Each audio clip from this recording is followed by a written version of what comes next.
Okay, everyone, here's the deal. I'm a little bit unwell when I'm recording this, so if I seem like sweaty or like I'm gonna take weird pauses, it's because I'm gonna cough or I'm having a really bad bout of the headache issue that I seem to have gained.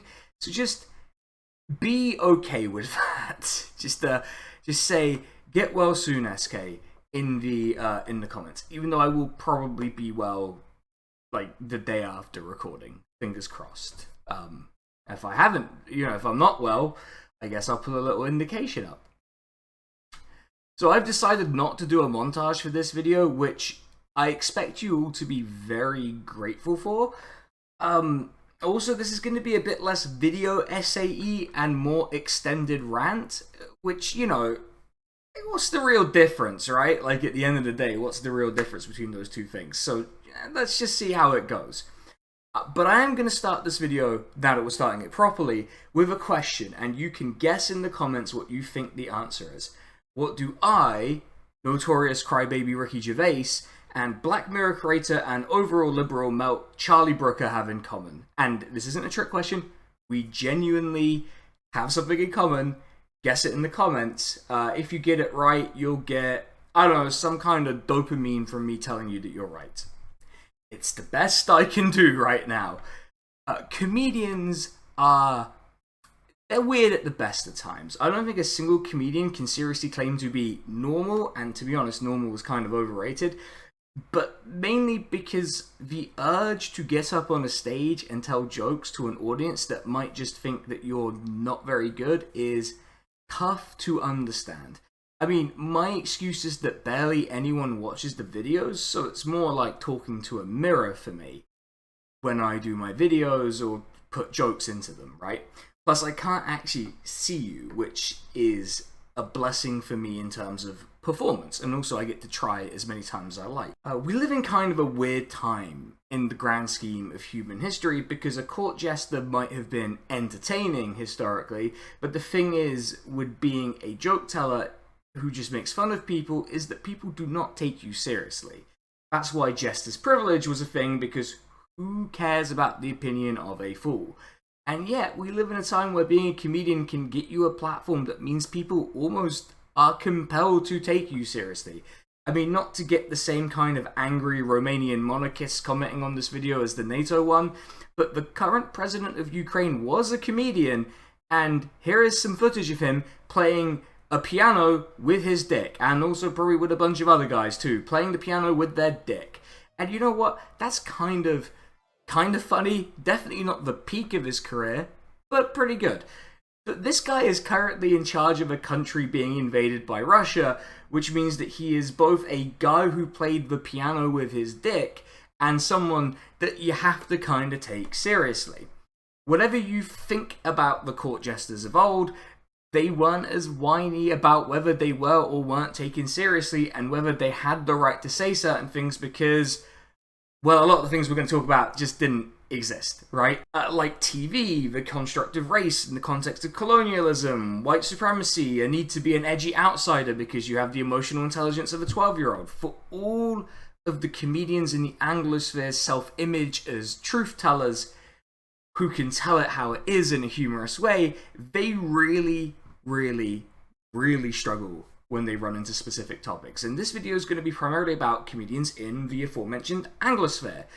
Mainly because I speak English, and also because we've had an explosion in comedians who want to be taken seriously while at the same time retaining that jester's privilege of old and their anti-establishment street cred, all while not really being serious people or anti-establishment in any meaningful way.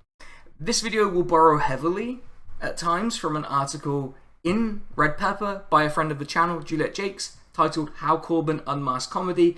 Don't worry, this is not a video specifically about Corbyn, but a lot of the background she gives in the article will be relevant throughout the video, and yeah, maybe I'm a bit salty that a bunch of comedians I liked when I was 13 turned out to be terrible melts. There will be a link in the description to the article. I highly recommend it. You can read it before or after watching the video, but whatever you decide to do, I think you should read it. Comedians will tell you that they have one primary job, which is to make the audience laugh. And you can do that in a lot of different ways, right? There's the winding narrative that has a killer punchline. That's a personal favourite of mine, to be honest. Lots of comedians are really good at that. And then there's the jokes that are intended to get a shock laugh out of you. Pushing boundaries, for sure, but the right person doing it in the right way. I've known it to land, you know. Then there's the bottom of the barrel, right? The kind of thing that a dumb uni student would say because they think it's edgy. I mean, we've all heard the one joke before, I identify as an attack helicopter, or, you know, why don't you identify as someone with a personality, that kind of thing, right? A joke where the target isn't necessarily someone in power, like making fun of Keir Starmer for his voice, which sounds, and I'm not making this up, it sounds like this. This is my impression of Keir Starmer, waking up and realizing that he's Keir Starmer. Oh no, I'm Keir Starmer! By the way, that impression is only slightly exaggerated. Or making fun of Keir Starmer for this picture where he's lurking outside a school bathroom, and really the fact that this question exists raises so many questions. But the main one I have to ask is, why does Keir Starmer look like he's photoshopped? I was reading an interview with Ricky Gervais in GQ for this video, which, first of all, I hated, and second of all, he's described as a firebrand for free speech and common sense, and God, that's kind of exhausting to just read out loud, and this has become something of a common mantle for certain comedians. If you ask him, most offense comes when people mistake the subject of the joke with the actual target, and that almost seems reasonable. Until you think about it for more than 30 seconds. I don't want to get into the one joke too much, although the thumbnail perhaps is just about the one joke. But when you make that joke, or when someone makes that joke, what do you think they're making fun of? Are they making fun of a society that indulges the fantasies of billionaires, such as Elon Musk's fantasy that he's a funny and cool guy? Or are they trying to punch down on trans people? I don't think I need to expand much on that for you to know which one it really is. This desire to say what they wish is interesting to me. For the newly Americanized audience on this channel, in the UK and outside of the US more generally, freedom of speech is a lot less protected. For example, in the UK there are explicit hate speech laws that exist, and you can't incite people to commit acts of violence, which, to be fair, I don't think you can do in America either, but just in case, I think it was worth mentioning. And comedians have been reported to the police in the UK. One of the funnier occasions where this happened was when Nigel Farage reported comedian Joe Brand to the police for a joke about throwing battery acid on him at a time when we were throwing milkshakes onto fascists. The police took no action because that would have been a bit too farcical even for the UK. That's a story to illustrate that while comedians may feel they're restricted in what they can say, no one's going to prison over it, right?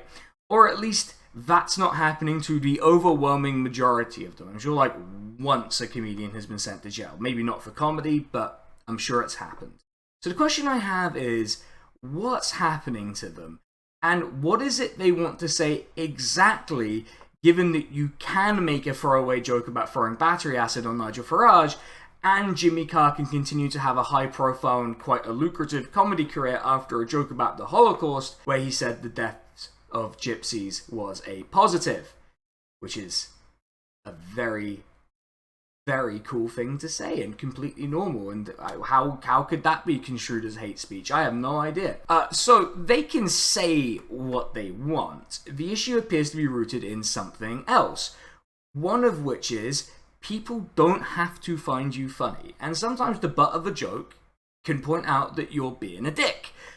Really, I'd want to extend this challenge to any comedian who wants to punish down like this. Perform your joke.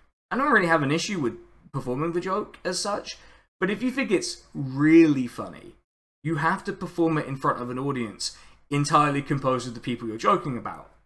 And if they laugh, I guess it's funny. And if they go down and kick your ass, then I guess it's not quite funny enough. That leads me on to thinking about something I noticed when I was thinking about the people who sprung to mind for this script. Comedians and comedy writers who, to varying degrees, melted. That is to say, appeared to have good politics, or at least pretended to have the aesthetic of having good politics, and then became centrist dipshits, or just became outright bigots and conservatives. Although, to me, that's kind of the same thing at this point.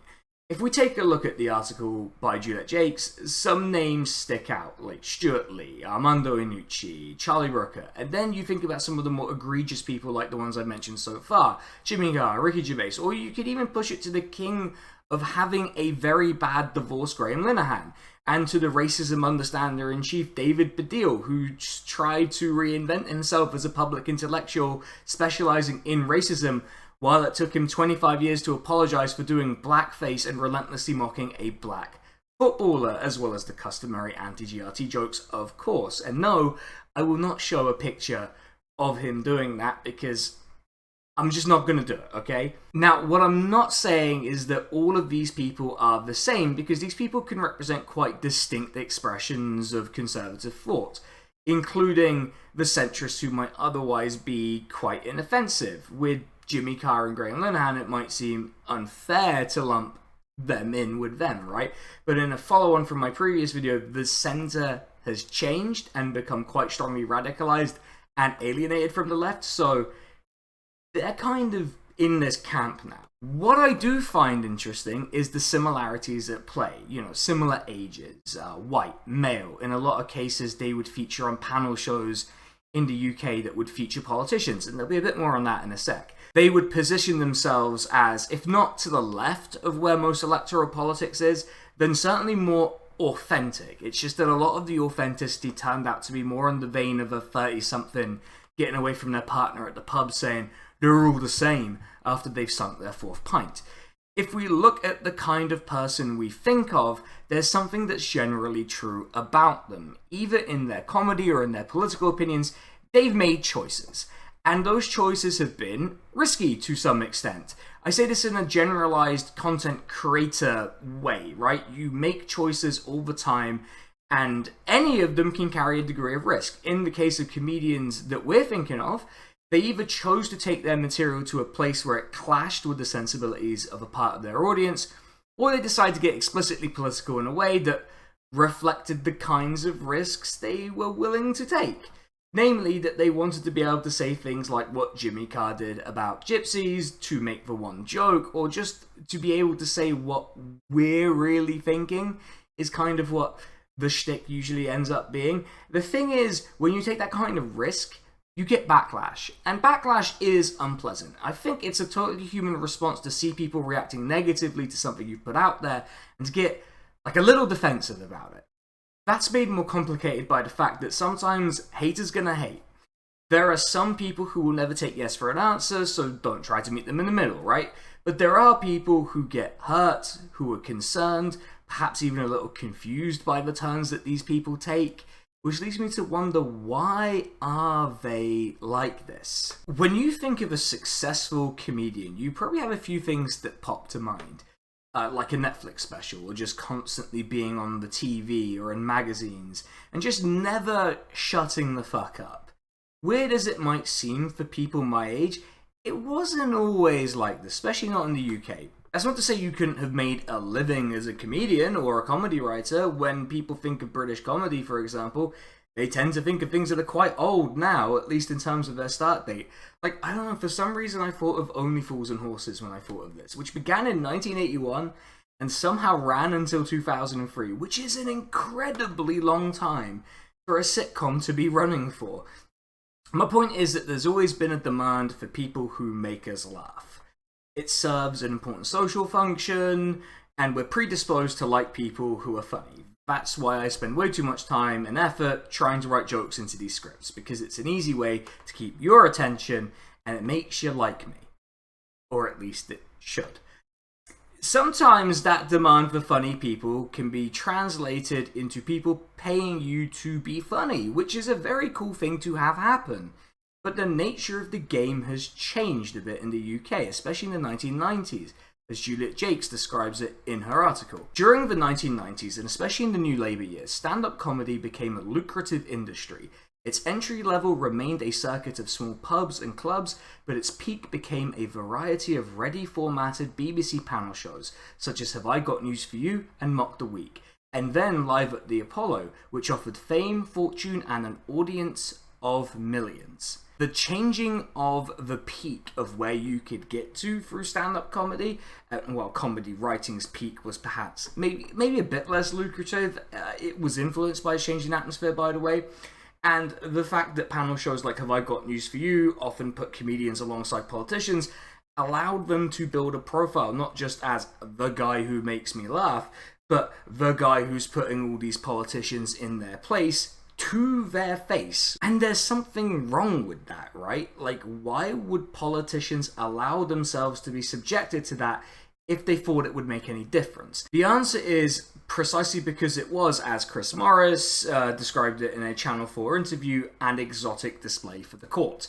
That whole interview he did with Channel 4 was really good, and I'd recommend you all watch it, especially his critiques around satire and how it placates said court. This political element to it all matters, because the second you're face to face with a politician, you have to be political to get at them and lampoon them. The problem is that a lot of these people came up in an environment that primed them to have what I would call lackluster politics, and it's important to note that in top tier comedy, as well as with all media in the UK, the pool of talent they draw from is very narrow and, to be honest, a lot more shallow than we might care to admit. It's a generalised issue in the UK media that's especially bad because, one, the UK's media environment is very centralised in London and some other cities, but it's mostly London. Two, all of these people know each other because the pool is so small. Three, the education / ethnic / class background of a lot of the pool is very similar. There are, of course, exceptions, but they are a lot fewer than you'd see in a dispersed media environment. And four, the final reason is that the UK is hell, and it's basically not viable for anyone to make any kind of living at the lower levels without a day job, which means less time to work on your craft or already being rich, which limits the class profile that filters up and also selects for really, really bad opinions. These issues are compounded by the environment that a lot of our type of guy came up in.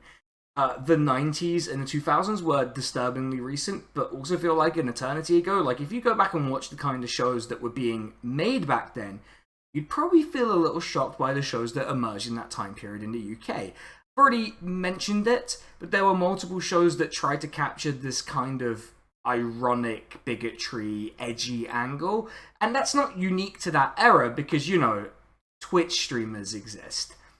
It was the prevailing environment in which a lot of these comedians and comedy writers made it. I've already mentioned David Baddiel and his blackface escapades, and it took him 25 years to apologise for his racist mockery of Jason Lee, whose career as a professional footballer was at least partially derailed by it, which I think puts the "it's just a joke, why are you taking it so seriously" angle to bed, because a professional footballer is not just a random member of the public, and he managed to have his career derailed by it. Never mind the number of people who would have been discouraged by it all. The prime example of this was a show called Little Britain, and my god, that show was a fucking shit show. But it really captured the kind of spiteful attitudes towards all sorts of people, and the thing is that people laughed along at the time. That doesn't make it any less horrifying to look back on. I mean, it has aged terribly, and it's kind of a hallmark of how poorly a lot of the comedy shows that emerged in the 90s and 2000s aged. They did not age well, to put it mildly. My point here is that the environments in which we're immersed in matter, and they continue to have an impact as we go on. If you made it during a time where ironic racism, sexism, transphobia, and fatphobia were fine, then you might feel inclined to go back to that well, which can cause problems for the longevity of a career if, as did happen on a lot of those issues, social attitudes shift significantly. You can respond to that in various ways. One is to get another joke. The other is to just double and triple down until it's unironically what you believe. Or to the point where even if it is ironic, it doesn't matter, the impact's the same. The core of why they're like this is a confluence of factors that will impact anyone with a long career. With publicly available material that sometimes veers into social issues, as comedy naturally will. Something that comes up for everyone who works in entertainment, or in another area where this actually has come up quite a bit, sports.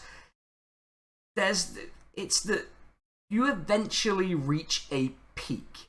you reach a point where your relevance begins to fade. And that's tough.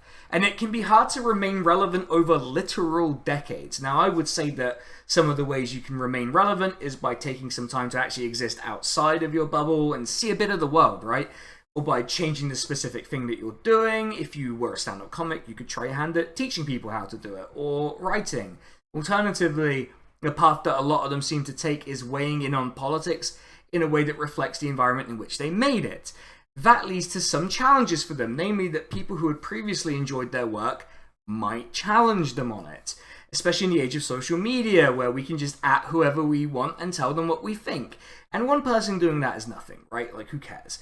10 people you could maybe ignore. But when you get to hundreds or thousands, suddenly that becomes a whole thing that you don't necessarily like or want to deal with.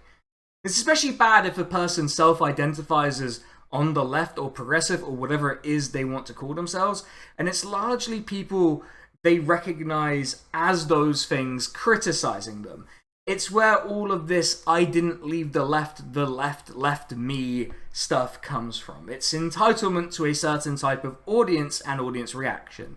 And we can't really be surprised that they then go look for another audience.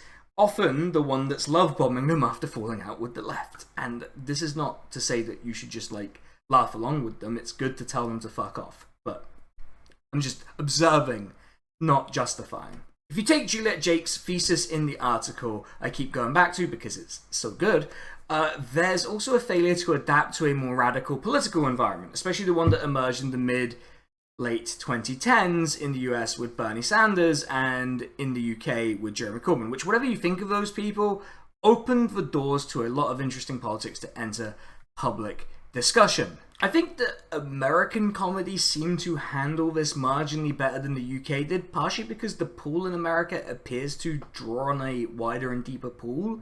They have more people, right? But also because the UK created a peak of comedy that required authenticity against politicians, against their perceived insincerity, if you like, and lack of willingness to speak plainly. So they just couldn't handle it, especially when their angles of attack often matched that of the press, very much establishment organizations.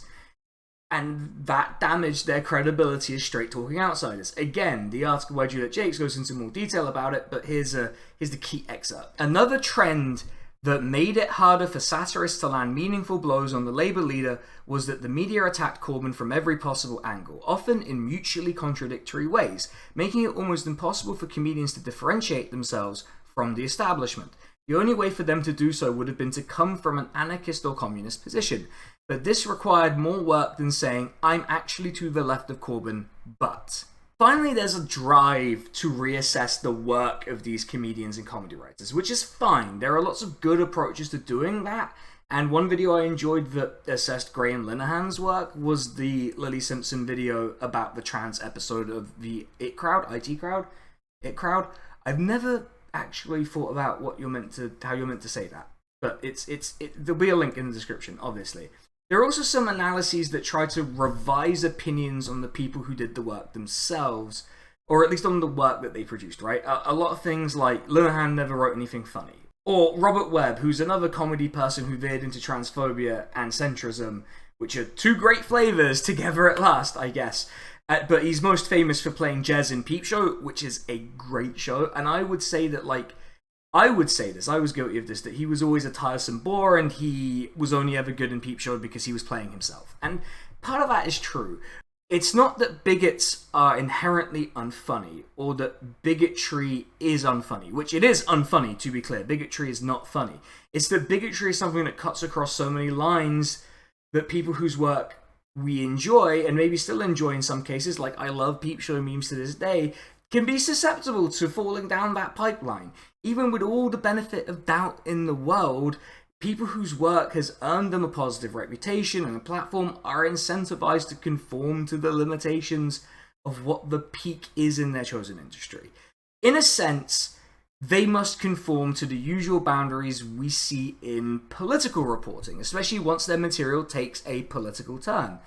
And whether we like it or not, the "I've been cancelled" circuit is both really lucrative and very easy. Controversy breeds intrigue, and being controversial without really having to change your shtick much from the 90s, you know, the edgy, ironic bigotry style of material, just makes it easier for you to play it off as a joke, because it's been just a joke before. Oh god, my hair is doing the thing again. Right, let's carry on. This all got me thinking about whether it was even possible to break the pipeline, and in our effort to understand the nature of the pipeline, I want to cite a friend of the channel's law, Riley's law. Once you post TERF, you never post normal. Now, this video isn't just about transphobia. It's about a general turn towards conservatism, but it gives you an idea of how this kind of plays out. Once you've become alienated from a group, even a group that makes up a large part of your audience, it's hard to unalienate yourself. Is that a word? I'm going to assume it's a word. And what happens is media commentators and general chuds will start telling you how right you are. And that's pretty intoxicating for someone whose main currency is applause, and the media frenzy helps with getting yourself on TV. Of course, some of the people are so manifestly unpleasant that when they go on TV or radio, they just look fucking crazy. However, if you have the bare minimum of personal charm and an ability to keep it together in a 5-minute conversation on the BBC without exploding in fury and saying you're going to sue someone, then it can work quite well. So what I'm saying is that comedians and comedy writers are just kind of beyond saving. Which doesn't feel great, but it's probably fine. Breaking the pipeline for comedians themselves is something I'm not sure I think should be the primary focus for us. But hey, it's kind of what the video is about, so let's just think about how we do it if we could do it. It'd require a complete overhaul of the media environment, especially in the case of the UK, but just in the general Anglosphere too, since ownership is pretty much structured the same everywhere in the Anglosphere. Plus, it'd require a change of incentives for these people. So let's take that in turn. Let's start from changing the incentives, because that's something a bit different from what I usually talk about. You'd need to make the I've been silenced or cancelled tour, where you end up being so silenced that national media outlets report on you, not just less lucrative than, you know, being normal about criticism, but I think you need to actively make it a joke. Now, to be fair, between us, it's probably already kind of a joke. But you need to proliferate it in a way that isn't just like The Onion or some other satirical site. You need to get it to the point that people are tired of cancellation as a news story. That's challenging because it's something that's kind of enduring as a topic. Partially because we've probably all self-censored at some point. So someone getting done for being authentic is going to be compelling to a lot of us, especially if we agree with what they've said. That's part of the trouble with all this. While I would love to live in a world where conservative opinions didn't exist and didn't produce a lucrative market for these people to exploit, they just kind of exist. Addressing the topic of conservatives existing is something that might require 3 or 4 videos, and I'm just not gonna approach that in this one. Mainly because I would just say arrest conservatives. Just arrest them. Fuck them. Just arrest them. Throw them in jail. That's really genuinely. I might have a fever. Just taking the other part, which is the media environment. I'll focus on the UK because that's what I know. But in the absence of arresting every single media baron, wow, I really do have arresting on my mind for some reason, and right-wing journalist or employee in the media, and making every media outlet a cooperative, it'd require a basic diversity of views. I don't mean diversity in the sense of party political diversity, because while I'm not saying they're all the same, because I've established that's the opinion of a pub bore, they're pretty fucking similar in instinct, and they're all appealing to the same narrow set of voters. You'd need both diversity in background, you know, race, politics. Yeah, that means that you need to have some humorless lefties in there, but holding those views is an obstacle to that peak of the comedy pyramid right there, you know. And yeah, I'd say it's more of an obstacle than being humorless, because have you seen some of these people respond to being mildly criticized? People that are meant to deal with hecklers, they can be really thin-skinned and have a terrible sense of humor about it. Okay, so I don't really give a shit about comedians. What I care about are the people who consume their content. This is because I have to interact with these people retelling the jokes all the fucking time. And the biggest crime is that it's annoying. The second biggest crime is that people get really pissy if you say you don't like the joke they copied from the famous comedian. I suppose my main serious issue is this contention from a potential acquaintance who assumes it's all just a joke, who repeats tiresome, boring crap about cancellation or a censorious left. I mean, it is usually the left in these people's imaginations, but let's not forget about Farage trying to get Joe Brand arrested. What do you do about this person? Because saying something enough times, even as a joke, means you might start to internalize it. And the truth is, and it isn't a pleasant one, that it's going to involve a lot of time and effort, which immediately makes me less inclined to do it, right? The harsher truth is that we spend way too much time thinking about these kinds of people. But if you are friends with a person like this, then it can feel like an immediate small improvement you make to your environment and the wider world. Here's the thing you absolutely should not do, and that isn't convincing at all, and it's just telling someone that they're being a stupid prick because their favourite comedian is a prat. It might be intensely satisfying, but it doesn't work if your goal is to, persuade them, right? What you really need to do is engage with them as a friend, sincerely, and if you're from one of the groups targeted by these people, the act of simply knowing these people and being normal will usually tilt them away from it. Now, I'm not saying normal in that sort of horrible way. I just mean going about your day and, just going to buy your shopping and existing. I don't mean you have to be normal in the way that people use that word to attack people. Just so we're clear.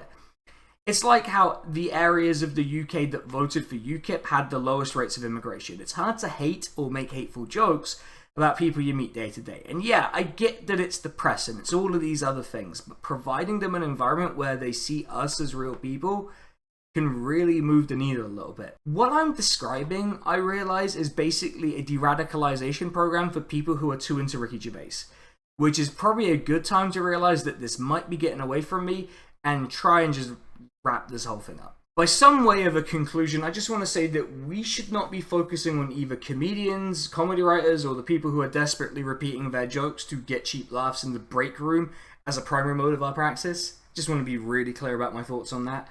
This video was more of a long-form rant, as I said at the start, about people I find annoying. To harken back to my first video, sometimes just pointing at a problem and kind of making fun of them is what we do here.